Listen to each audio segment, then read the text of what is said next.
لله والصلاة والسلام على رسول الله أما بعد.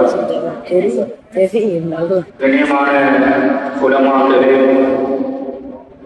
அன்பான இஸ்லாமிய சகோதர சகோதரிகள், தாய்மார்கள், புனிதமிகு ரமலானுடைய மாதத்தை அடைந்திருந்த நாங்கள் அந்த ரமலானுடைய மாதத்துடைய நோன்புகள் எவ்வாறு நோக்கப்பட வேண்டும், அதனுடைய வரம்புகள், ஷரத்துகள், நிபந்தனைகள், நோன்பை குறிக்கக்கூடிய காரியங்கள் என்று பல்வேறுபட்ட அம்சங்களை அல்-ஃபிக்ஹுல் மன்ஹஜி அலா மத்ஹபில் இமாம் ஷாஃபிஈ ரஹிமஹுல்லாஹ் என்ற கிதாபில் நாங்கள் வாழ்ந்து வருகிறோம். இந்த தினம் ஒரு அர்கான் ஸௌம் என்கின்ற நோன்பினுடைய அர்கான்கள் என்ற தலைப்பை நாங்கள் பார்க்கிறோம். ஒரு நோன்பு செல்லுபடியாவதற்கு பிரதானமாக 2 விடயங்கள் உள்ளடக்கப்பட்டிருக்கிறது. ஒன்று நிய்யத், எங்களுடைய எண்ணங்கள், நோன்பை நோக்குவதே இந்த நிய்யத் கட்டாயம் வைக்கப்பட வேண்டும். எவ்வளவுதான் நிய்யத் இல்லாமல் நாங்கள் பசித்திருந்து தானியிருப்போமாக இருந்தால் அந்த நோன்பு செல்லுபடியாக மாட்டோம். முதலாவது நிய்யத். இரண்டாவது நோன்பை முடிக்கக்கூடிய காரியங்களை மட்டும் தவிர்க்கிறது. இந்த 2 விடயங்களும் நாங்கள் நோன்பு நோக்கக்கூடிய காலங்களிலே கட்டாயம் கவனத்தில் கொள்ளப்பட வேண்டும். அதிலே முதலாவது நிய்யத்தை பொறுத்த வரைக்கும் நிய்யத்திலே உள்ளடக்கப்பட வேண்டிய விடயங்களை பொறுத்த வரைக்கும் முதலாவது அந்த நிய்யத், அதனுடைய நேரம் சூரியன் அதாவது சுபஹ் உதயமாவதற்கு முன்னர் நாங்கள் கட்டாயம் நிய்யத் வைத்து விட வேண்டும். இதிலே நிய்யத்தை வாயால் மொழிய வேண்டுமா அல்லது மனதால் வைக்க வேண்டுமா என்பது பற்றி உலமாக்கள் மத்தியிலே சில கருத்துக்கள் இருக்கின்றன. இருந்தாலும் இமாம் ஷாஃபி ரஹிமஹுல்லாஹ் அவர்கள் சொல்கிறார்கள், வாயால் மொழிகின்ற போது உள்ளத்திற்கு உறுதியாக இருக்கும் என்ற வகையில் நாங்கள் வாயால் மொழிவது அது ஒரு வரவேற்கத்தக்கது, ஒரு ஆகுமானது என்ற கருத்தை சொல்கிறார். எனவே குறிப்பாக எங்களுடைய எண்ணத்தில் கட்டாயம் நாங்கள் இந்த நோன்பை நோக்கிறோம் என்ற நிய்யத்தை வைத்துக் கொள்ள வேண்டும்.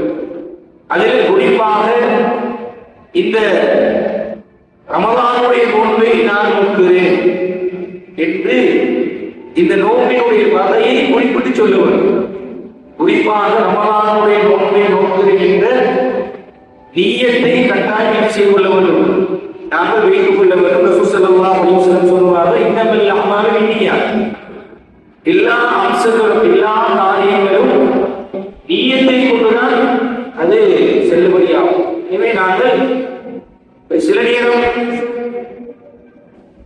சூரியன் ஃபஜ்ர் உதயமானதற்கு பிறகு இரவு நேரத்தில் நாங்கள் நிய்யத் வைக்கவில்லை, தூங்கிவிட்டோம், சுபஹ் உதயமானதற்கு பின்னர் நாங்கள் எழுந்தால் இப்போது நிய்யத்தை வைத்து நோன்பு நோக்க முடியுமா என்றால் முடியாது.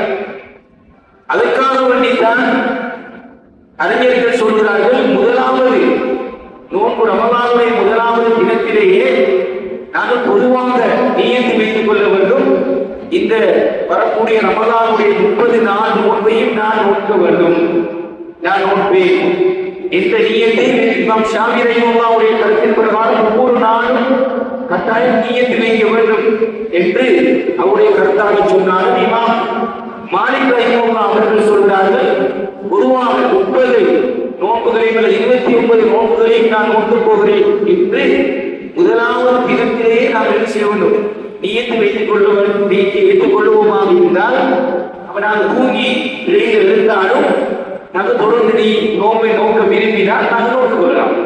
எனவே அந்த வரைக்கும் நாங்கள் கவனம். அதனால்தான் ஒவ்வொரு நாளும் தராவி தொழுகைக்கு பிறகு நவைத்து சோமகனின் அந்நாதானி பரபரமலான் என்று அந்த நீயத்தை சொல்லிக் கொடுப்பது, அதையும் சிலர்கள் இது கூடாது என்று சொல்லலாம். இருந்தாலும் இது எதற்காக வேண்டி என்றால், சில நேரம் நாங்கள் தூங்கிவிட்டால், எழும்பாமல் விட்டு விட்டால் நாங்கள் தொடர்ந்து செய்யலாம்.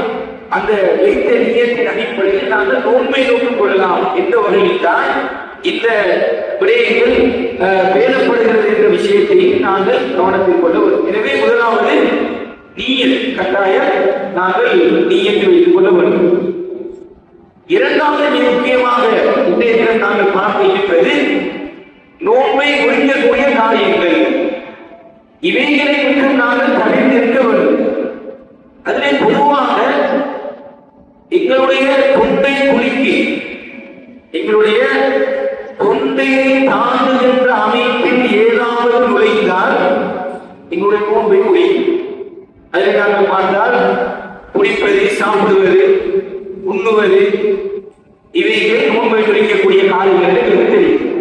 இதே சில நேரம் தெரியாமல் மறதியாக நோன்பு என்கின்ற அந்த எண்ணம் இல்லாமல் ஏதாவது சாப்பிட்டு விட்டோம், குடித்து விட்டோம் என்றால் அந்த நேரத்தில் அதற்கு மன்னிக்கப்படும். ரசூல் ஸல்லல்லாஹு அலைஹி வஸல்லம் அவர்கள் சொல்றார்கள், அபூ ஹுரைரா ரலியல்லாஹு அன்ஹு அவர்கள் அறிவிக்கக்கூடிய ஹதீஸ், மன் நஸிய வஹுவ ஸாயிம், ஒரு நோன்பாளி மறந்து விட்டார், பாக்கல் அவ் ஷரிப, மறந்து சாப்பிட்டு குடித்து விட்டால், பல் முத்திம்ம ஸௌமஹு, அவர் நான் சாப்பிட்டு விட்டேன், குடித்து விட்டேன் என்று நோன்பை செய்தவர்கள் விடுத்தவையே அவருடைய நோன்பை பூர்த்தியாக்கலாம். அவருக்கு அல்லாஹ் சுப்ஹானஹு வ தஆலா உணவளித்திருக்கிறார், அவருடைய தாகத்தை போக்கியிருக்கிறார் என்ற கருத்தை ரசூலுல்லாஹி ஸல்லல்லாஹு அலைஹி வஸல்லம் சொல்றார். எனவே நாங்கள் நோன்பை மறதியாக, தெரியாமல், அறியாமல் ஏதாவது ஒன்றும் தான் குடித்திருந்தால் அந்த நேரத்தில் எங்களுடைய நோன்பை கூடலாம். அதே போன்று எங்களுடைய தொண்டை குலுக்கி, இன்றைக்கு நிறைய பேர் கேட்கிறது, அதிகமான நோயாளிகள் நாங்கள் இருக்கிறோம். குறிப்பாக காது வலி, கண் வலி, மூக்கு வலி, இவைகளுக்கு ட்ரம்ஸ் பாவிக்கக்கூடியவர்கள், அதே மாதிரி முன்பின் வாரங்களால் ஹெட்செட்ஸ்கள் பாவிக்கக்கூடியவர்கள் இதெல்லாம் கேட்கிறான். இதனை பொறுத்தவரைக்கும் இவைகள் அனைத்தும் உடலினுடைய திறந்த வழியாக கருதப்படும்.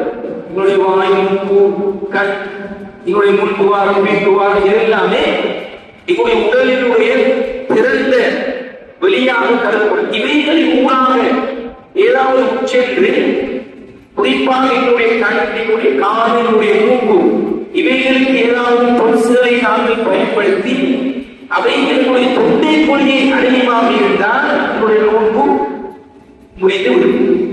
பெரும்பாலும் நாம் இதை செக் பண்ணி பார்த்தா பெரும்பாலும் தொண்டைகளை ஒரு டேஸ்ட் கொண்டு வரும்.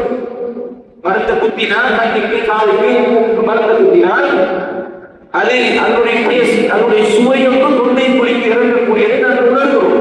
எனவே அந்த வகையில் அவைகளை தவிர்த்து கொள்வது சிறந்ததாகும் என்ற கருத்தை அறிஞர்கள் சொல்கிறார்கள். அதே போன்றுதான் நீர்கள், அதாவது ஏதாவது ஆஸ்மா, மூச்சு போன்ற நோய்களுக்காக பயன்படுத்தக்கூடிய இவைகளையும் அறிஞர்களுடைய கருத்தின் தவிர்த்து கொள்வது சிறந்தது. இருந்தாலும் தவிர்க்க முடியாத சில சந்தர்ப்பங்கள் இருந்தால் அவைகளை பயன்படுத்துவதோடு ஒரு காற்றாக உள்ளே செல்வதனால் அது நோன்பை முடிக்காது என்ற கருத்தை அறிஞர்கள் சொல்லக்கூடியதை நாங்கள் பார்க்கிறோம். எனவே இவ்வாறு யாருக்காவது நோய் தவிர்க்க முடியாத சந்தர்ப்பங்கள் இருந்தால் அவைகளுடைய உலமாக்களிடம் சென்று அதற்கான பத்துவாக்களை, சட்டத்திட்டங்களை அழைத்து நாங்கள் செய்து கொள்ள வேண்டும். எங்களுக்கு இருக்கக்கூடிய பிரச்சனைகளை சொல்லி அவைகளுக்கான தீர்வை நாங்கள் பெற்றுக் கொள்வோம். அதே போன்றுதான் இன்ஜெக்ஷன் பயன்படுத்துவது. எங்களுடைய உடலிலே நேரம் சுகர் நோய்க்கக்கூடியவர்கள் பயன்படுத்தக்கூடியது அல்லது ஏதாவது வலிக்காக வேண்டி பயன்படுத்தக்கூடிய இன்ஜெக்ஷன்களிலே பிரச்சனை கிடையாது. ஆனால் உடலில் ஏற்படக்கூடிய சக்திக்காக, உடலில் ஒரு வலிமை ஏற்பட வேண்டும் என்ற வகையில் இன்ஜெக்ஷன், அதே மாதிரி சேலன் போன்றவைகள் பயன்படுத்துவது அதை நோன்பை குறிக்கக்கூடியதாக இருக்கும் என்ற கருத்தை அறிஞர்கள் சொல்கிறார்கள். அதே போன்றுதான் உணவு செய்கின்ற போதும், இந்த ரமலானுடைய காலத்திலே உணவு செய்கின்ற போதும், வாய் கொப்பளிக்கின்ற நாசிக்கு தண்ணீர் செலுத்துகின்ற போதும் மிக கவனமாக நாங்கள் அவைகளை கையாள வேண்டும். நாங்கள் மிகைப்படுத்தி வலிமையாக செய்வது போன்று தொண்டை வரைக்கும் தண்ணீரை எடுத்து மிகைப்படுத்தி நாங்கள் செய்து அந்த தண்ணீர் உள்ளே செல்லுமாக இருந்தால் என்னுடைய நோன்பை அது கேள்விக்குறியாக ஆகிவிடும். எனவே நாங்கள் சாதாரணமான அமைப்பிலே இந்த வாய்ப்பு படிக்கும் போது நாசிக்கு தண்ணீர் செலுத்தும் போது நாங்கள் நடக்கிறோம். உமிழ்நீர்களை விழுங்குவதனால் ஒன்றும் முடிய மாட்டார். ஆனால் உமிழ்நீரை வாய்ப்பு சேகரித்து அதனை விழுங்கினால் நோன்பை குடிக்கக்கூடியதாக அங்கிருந்து சொல்றார். அதே போன்றுதான் எங்களுக்கு ஏற்படக்கூடிய சளி அந்த அந்த அவைகள் போன்றவைகளை விழுங்குவது அவைகளும் எங்களுடைய நோன்பை கேள்விக்குறியாக மாற்றும் என்பதை நாங்கள் விளைவுபடுத்தவே இந்த மிக கஷ்டப்பட்டு சிரமப்பட்டு நாங்கள் நோன்பு நோக்கிறோம். எனவே இந்த விடயங்களிலே மிக கவனமாக இருக்கிறோம். அதே நேரம் இன்னும் சிலர்கள் இந்த அதான் சொல்கின்ற போது அதான் சொல்கின்ற போது நாங்கள் சாப்பிடுகிறோம். இந்த நேரத்தில் எப்படி நடந்து கொள்ள வேண்டும் என்ற கேள்வியும் சிலர்கள் கேட்கிறார்கள். உண்மையில் நோன்புடைய ஆரம்ப நேரம் இறுதி நேரத்தை பொறுத்தவரைக்கும் உதயமாகுவது என்னுடைய சாப்பாடு குடிப்பதை நிறுத்துகின்ற நேரம். சூரியன் மறைகின்ற போது நாங்கள் நோன்பு திறக்கின்ற நேரம். இதுதான் இஸ்லாமிய ஷரியத்திலே சொல்லப்பட்டது. அந்த ஃபஜ்ர் சாதிக் உதயமாக உள்ளதை அடையாளப்படுத்தும் மூலமாக சுபகுடைய அதான் சொல்லப்படுகிறது. எனவே கண்ணியமானவர்களே, இந்த சுபகுடைய அதான் ஃபஜ்ர் சாதிக் உதயமாகிவிட்டது என்பதை எங்களுக்கு அறிவிக்கும் மூலமாக சொல்லப்படுவதனால் அந்த ஃபஜ்ர் சாதிக் உதயமாகியதை இருந்து நாங்கள் சாப்பிடுவது குடிப்பதை நிறுத்திக் கொள்ள வேண்டும். சிலர்கள் அதான் முடியும் வரைக்கும் சாப்பிடலாம் குடிக்கலாம் என்ற எண்ணத்தோடு சிலர்கள் நாங்கள் இருக்கின்றோம். உண்மையில் சுபஹுடைய அதான் என்பது ஃபஜ்ர் சாதிக் உதயமாகுவதை குறிப்பது. எனவே அதான் சொல்ல அல்லாஹு அக்பர் அல்லது சிலர் ஸலவாத் சொல்லக்கூடிய இடங்களில் ஸலவாத்தை ஆரம்பித்து விட்டாலே நாங்கள் குடிப்பது என்பதை நாங்கள் நிறுத்திக் கொள்ள வேண்டும். எத்தனைக்கும் இமாம்கள் சொல்கிறார்கள் என்றால் வாய்க்குள் ஏதாவது உணவு இருந்தாலும் அவைகளையும் நாங்கள் உண்ணக்கூடாது என்ற கருத்திலே உள்ள அந்த பக்குவத்திற்கான பேறுதலுக்காக அவைகளையும் நாங்கள் தவிர்த்து கொள்ள வேண்டும் என்ற கருத்தை சொல்றார். எனவே இந்த நோன்பு எங்களுடைய கவலையில் இருந்ததால் பராமரமாக நாங்கள் செயற்படுவதனால் சில நேரம் அவைகள் மாத்திராக நோன்பு முறியக்கூடிய நிலையிலே நாங்கள் நோன்பை நோக்குகிறோம் என்ற ஒரு கேள்வி குறைவித்திருக்காள். எனவே இவர்கள் நாங்கள் கவனமாக இருந்து கொள்ள வேண்டும். மூன்றாவது, வேணுமென்று வாங்கி இருப்பது. உண்மையில் நோன்பு என்பது மனித குலத்திற்கு செய்யக்கூடிய மனிதர்களுக்கான ஆரோக்கியத்திற்கான இஸ்லாம் வழிவகுக்கக்கூடிய ஒரு மிகப்பெரிய ஒரு அற்புதமான ஒரு கடமை. ஆனால் நாங்கள் அதனை சுமையாக ஆக்கிவிட்டோம். சஹருடைய நேரம் என்று ஸல்லல்லாஹு அலைஹி வஸல்லம் மூன்று உடலை மூன்றாக பிரித்து ஒரு பகுதி உணவு, இன்னும் ஒரு பகுதி நீர், இன்னும் ஒரு பகுதியை விரும்பியாக விடுமாறு சொன்னார். பொதுவாக எல்லா காலங்களிலும். ஆனால் நாங்கள் ரமலானுடைய காலத்தில் தான் ஏனைய காலங்களில் விடவும் மிக பயங்கரமாக சாப்பிடுகின்ற உண்ணுகின்ற தேடி தேடி சமைக்கின்ற ஒரு வளமை இந்த ரமலானுடைய காலத்தில் எங்களுக்கு. எனவே இதனை நாங்கள் மாற்றுவோம். எனவே இந்த சிலர்கள் வந்தால் சுபவுடைய தொழுகைக்கு வந்தால் தொழ முடியாது. அப்படி தொண்டை குடிவரைக்கும் அந்த சாப்பாடு அப்படியே இருக்கிறது.